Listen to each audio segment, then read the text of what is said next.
you think about when you're busy studying, Yeah. one of the things your brain starts to do, you can't feel it, but you can almost feel it. Your brain becomes more elastic.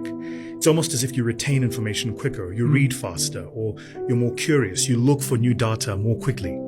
That elasticity is a measure of intelligence, for me anyway. Sure.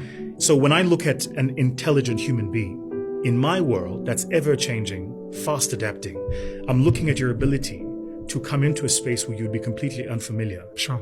and within a short space of time create a familiarity for yourself. Do you believe those people should be running the country, the continent? It's a tough question, because to run a system, you typically need structures and measures. Okay. And those people are great at designing, they're not great at running. Okay. They don't want to be managing things. Abo timekeeper, figuring on a Wednesday. That's not what those people do. Those people ask the question, why must you arrive at 8 o'clock? Not did you arrive at 8 o'clock?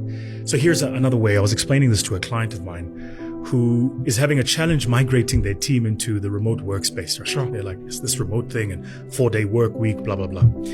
So I said to him, where does the 8 to 5 workday come from? Do you know? He says, I don't know. I said, well, the first industrial revolution preemanates from the United Kingdom, London. In the winters, right, at the time, the sun would rise sometimes as late as 7 in the morning and set as early as 6 in the evening. Now, because there wasn't a proliferation of electricity at the time, the British decided that it wasn't safe for people to work at dark. So the British invented for us, they did, the work hour and work day, 8 to 5. So you're watching this, the company you're working for has got in your employment contract, employment hours designed at a time 200 years ago. Sure. And we're completely comfortable with that today.